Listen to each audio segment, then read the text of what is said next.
I've been waiting for the opportunity to show this off, my Squid Game Funko Pop collection, now that I'm finally doing the reveal. Hell yeah, this is how you know that I'm not a poser.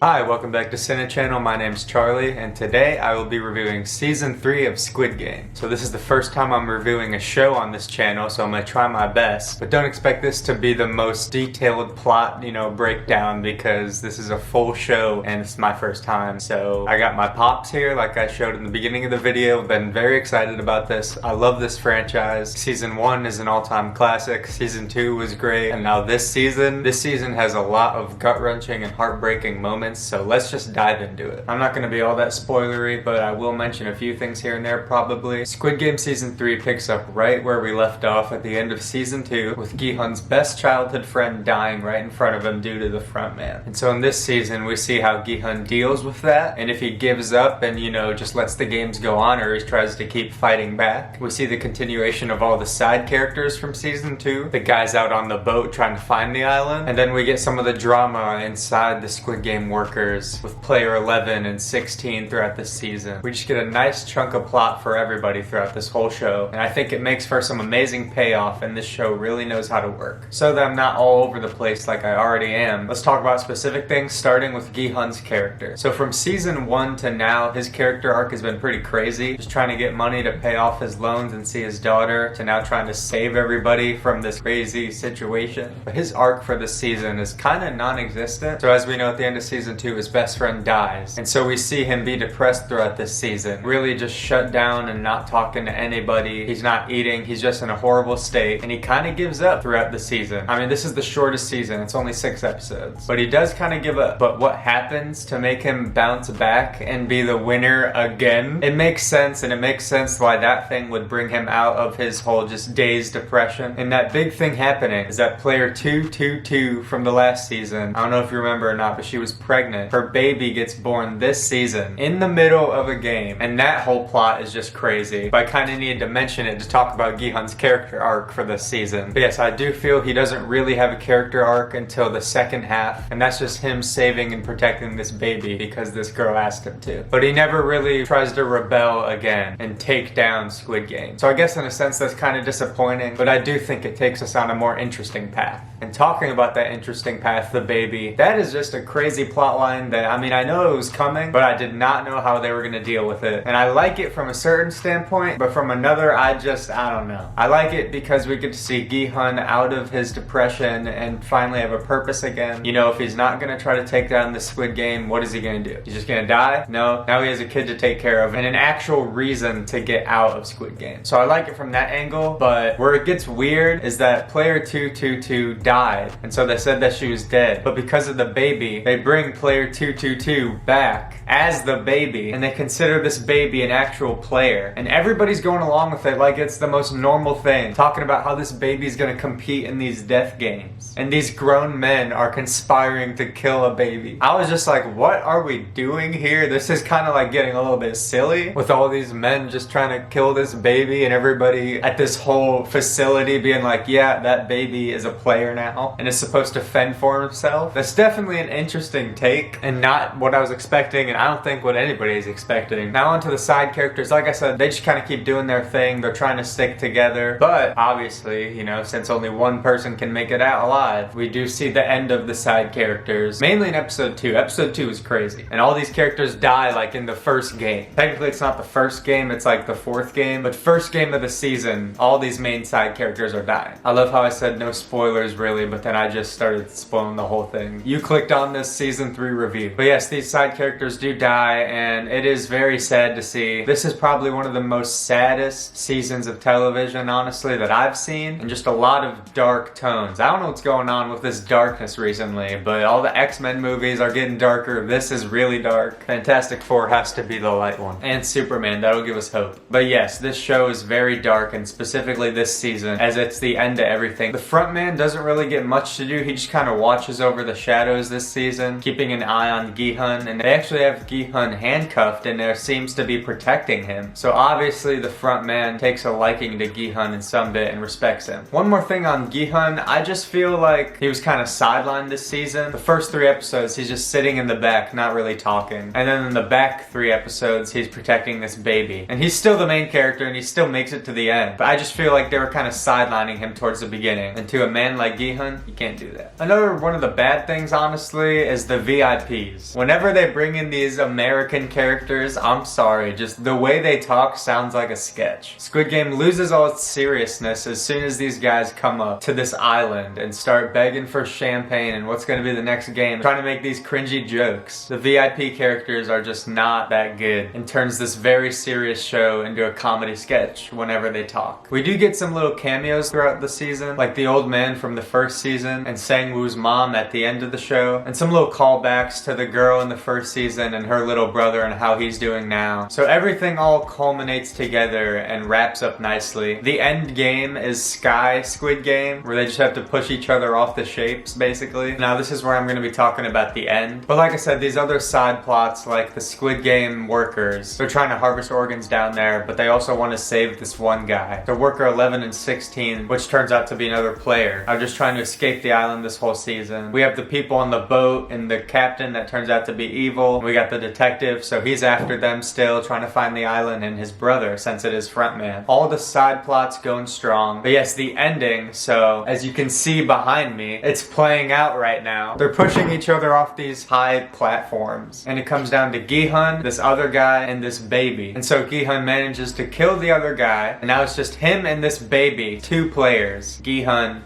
falls off the edge, takes his own life to give all the money to the baby. That's when the games end, and the rest of the episode, like this happens in the very beginning of the episode, and the rest of the episode is kind of an epilogue for the whole show and showing the side characters, like I said. But yes, Gi-hun kills himself to save the baby. That is the end of his character right there. It's an interesting end. It makes sense though, since these dumb Squid Game people are counting this baby as a player. You can't have both of them walk off. And I don't think Gi-hun has come all this way to just toss the baby off. So he does end up sacrificing himself, giving all the money to the baby. Frontman takes the baby, takes the money, and gives it to Gi-hun's daughter from the first season. And that's when all the storylines get wrapped up and this becomes an epilogue for Squid Game. And I was just sitting back like, what? This is truly a gut-wrenching, heartbreaking season of television. A crazy end to Squid Game, one of the most popular shows of all time. It works, just has 2 issues with me, being the VIPs making it goofier when it's really trying to be serious in the last season. And maybe another thing is that we've just kind of all seen this whole thing before. Like, there's not that much you can do differently from each season of Squid Game, so we end up getting a lot of characters arguing, which we've been seeing for 2 seasons. Characters voting, which we've been seeing for 2 seasons. Characters killing each other, which we've been seeing for 2 seasons. So we just get a lot of repeated stuff. But overall, this is a fantastic season, amazing end to Squid Game, and I hope you guys enjoyed it. We'll see if it's really the final season, but I give Squid Game Season 3 a 9. Beautiful storytelling, beautiful show, wraps up nicely, some questions, but those could be considered nitpicks, and just for the overall story, it works and makes sense. Thank you so much for watching. Hope you enjoyed the video. Hope you enjoyed Season 3 of Squid Game. I know I said today I'd be doing the X-Men ranking. That'll be on the 30th. I just wanted to do this to get as close to the Squid Game release date as possible. So I'll see you on the 30th.